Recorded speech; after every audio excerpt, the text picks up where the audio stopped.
মাননীয় স্পিকার, অবৈধ অনুপ্রবেশকারী থাক এই রাজ্যে, আমরা কেউ চাই না। অন্য দেশ থেকে এসে এখানে দাঁড়িয়ে, আমি জানি আমার বিজেপি বন্ধুরা বিধায়করা বলবেন যে আপনারা 34 বছর কি করেছেন। আমি বলতে চাইছি না সেটা, এই বিতর্ক করতে গেলে অন্তহীন বিতর্ক হবে, বিধানসভা সেটা জায়গা না। আমি বলছি অনুপ্রবেশকারী যাক, পুশব্যাক হোক, কিন্তু বিগত সরকারের সময় যে তিক্ত অভিজ্ঞতা আমাদের আছে, দেখেছেন বীরভূমের একজন মহিলাকে হচ্ছে যে পুশব্যাক করে আবার হচ্ছে যে তাকে ফিরিয়ে আনতে হয়েছে।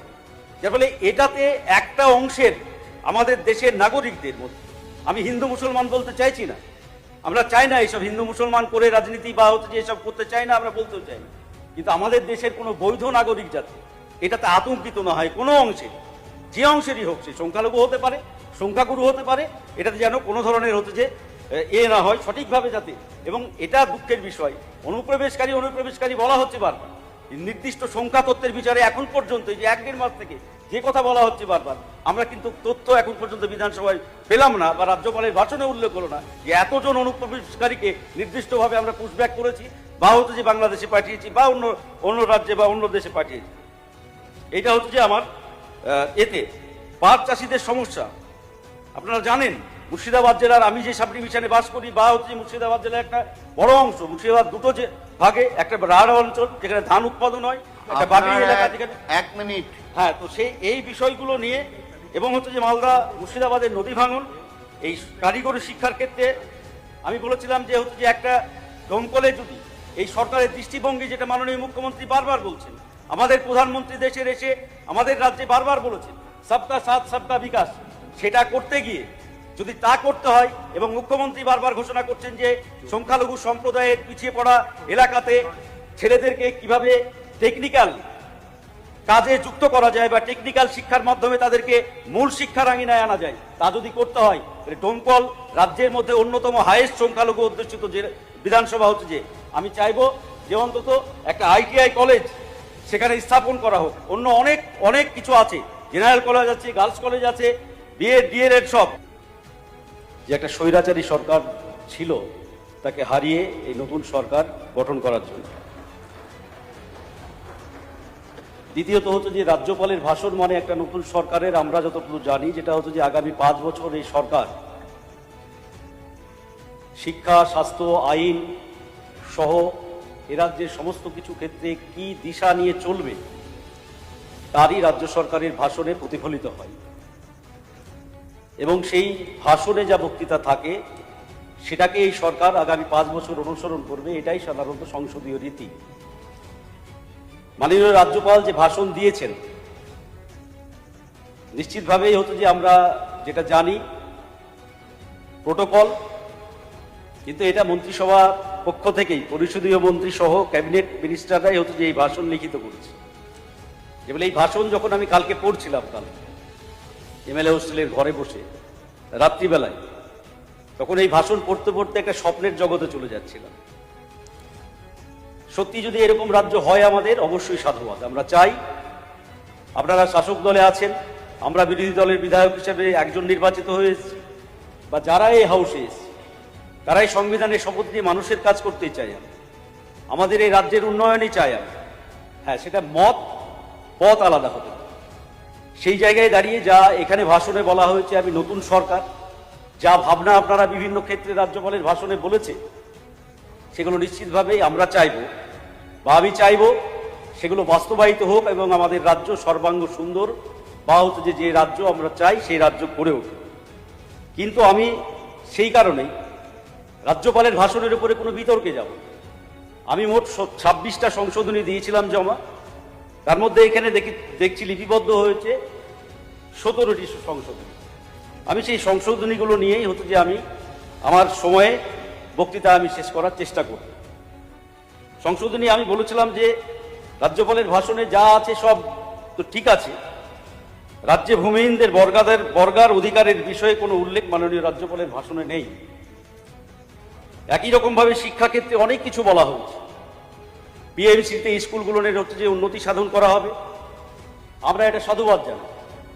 গত 15 বছরে এই রাজ্যের শিক্ষা ব্যবস্থাকে যেভাবে ধ্বংসের কিনারায় নিয়ে যাওয়া হয়েছে, সেখান থেকে আমাদের শিক্ষাকে উদ্ধার করতেই হবে। এই রাজ্যে আমাদের স্বাস্থ্য ব্যবস্থাকে উদ্ধার করতেই হবে, এটা চ্যালেঞ্জ আমাদের এই বিধানসভার সকল সদস্যদের কাছে। সামনে 5 বছর। কিন্তু সেইখানে দাঁড়িয়ে হচ্ছে যে রাজ্যপালের ভাষণে যদি শুধুমাত্র এমএসকে এসএসকে যে শিক্ষা ব্যবস্থা এখনো রাজ্যে চালু আছে, সেই এমএসকে এসএসকে গুলোর হাল খুব খারাপ জায়গাতে চলে গিয়েছে মাননীয় স্পিকার মহাশয়। আমি আপনার মাধ্যমে সেই দপ্তরের মন্ত্রীর দৃষ্টি আকর্ষণ করতে চাই।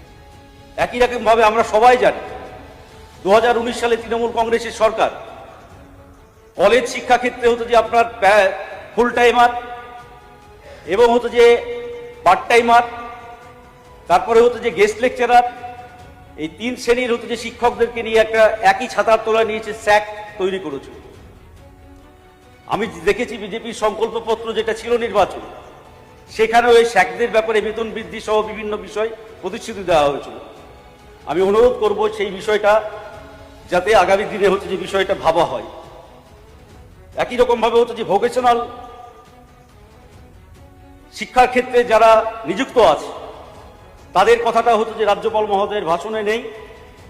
নিশ্চিতভাবে বাজেট ইতিমধ্যেই পেশ হয়েছে, আমরা সেখানে আলোচনা করব ঠিকই, কিন্তু এই বিষয়টা হচ্ছে যে উল্লেখ থাকলে ভালো। পঞ্চায়েতের ভিএলই যারা নিঃস্বার্থভাবে কাজ করে আমরা সবাই জানি, এখানে যারা নির্বাচিত হয়েছে ম্যাক্সিমাম সবাই আমরা পঞ্চায়েতের সাথে যুক্ত, তাদেরও অবস্থা খুব খারাপ। সেই বিষয়গুলো হচ্ছে যে উল্লেখ থাকলে আমার মনে হয় ভালো হতো। তারপরে যারা পঞ্চায়েতে দেখবেন চৌকিদারি ট্যাক্স আদায় করে, সেই ট্যাক্স আদায়কারীদের হতো যে খুবই ন্যূনতম ভাতা দেওয়া হয়, যেটা একেবারে নগণ্য। এই বিষয়গুলো হচ্ছে যে এটা একই রকম ভাবে আমাদের মাননীয় মুখ্যমন্ত্রী সহ রেলমন্ত্রী আমাদের এই নতুন সরকার নির্বাচিত হওয়ার পরই মুখ্যমন্ত্রী মাননীয় বৈষ্ণব সহ এসে রেল প্রকল্পের নতুন ঘোষণা করেছে। সেটা হচ্ছে যে আপনার কৃষ্ণনগর থেকে করিমপুর হয়ে জলঙ্গি পর্যন্ত। আমি চাই ডোমকল সাব ডিভিশন সহ বহরমপুর সাব বিধানসভারও একটা অংশ জুড়ে দিয়ে হচ্ছে যে এই রেল প্রকল্পটাকে আরো সম্প্রসারিত করার, যেটা এই সরকারের দৃষ্টিভঙ্গি। রাজ্যে সমকাজে সমবেতন নীতির কথা বলা হয়েছিল, এটা সেই সমকাজে সমবেতন নীতির কথাটা যদি রাজ্যপালের ভাষণে উল্লেখ থাকতো তাহলে ভালো হতো। প্যারা টিচারদের বিষয়ে যদিও আগের দিন বাজেট প্লেস হয়েছে, সেখানে আছে, আমি সংশোধনীতে সেই দিন দিয়েছিলাম। শিক্ষাক্ষেত্রে গণতান্ত্রিক পরিবেশ যেটা এই সময়ে ব্যাপকভাবেই হচ্ছে যে ধ্বংসপ্রাপ্ত হয়েছে।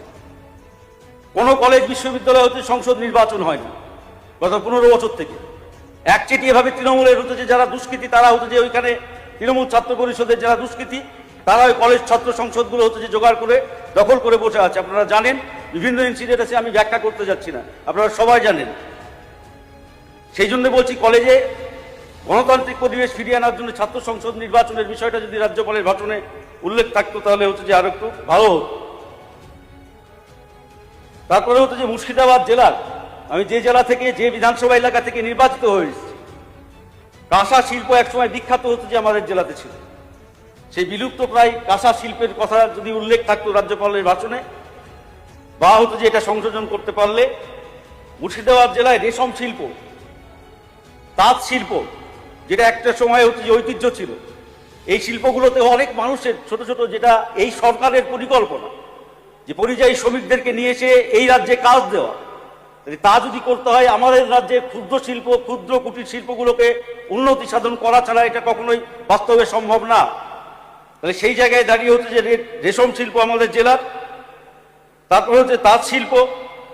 আমি যে বিধানসভায় বাস করি অনেকেই জানেন, যারা আমার কাছের বিধানসভা করিমপুর, সেখানে হচ্ছে যে সেই বিধানসভার যিনি বিধায়ক আছেন তিনি ভালো বলতে পারবেন। এছাড়াও আমার জেলার সব বিধায়কই জানেন যে ডোমকলে একটা শিল্প আছে, সেটা হচ্ছে সংঘ শিল্প। সেই সংঘ শিল্পতে কর্মসংস্থান তৈরি করা, আরো উন্নত ইনভেস্ট করে কিভাবে হচ্ছে যে সেখানে কর্মসংস্থান সৃষ্টি করা যায়, সেখানে একটা বিকল্প ব্যবস্থা করা যায়। সেই সংঘ শিল্পের কথাটা যদি হচ্ছে যে শিল্প আনার ক্ষেত্রেও হতো তাহলে ভালো হতো।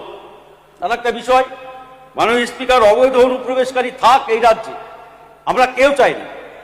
অন্য দেশ থেকে এসে এখানে দাঁড়িয়ে, আমি জানি আমার বিজেপি বন্ধুরা বিধায়করা বলবেন যে আপনারা 34 বছর কি করেছেন। আমি বলতে চাইছি না, সেটা এই বিতর্ক করতে গেলে অন্তহীন বিতর্ক হবে, বিধানসভা সেটা জায়গা না।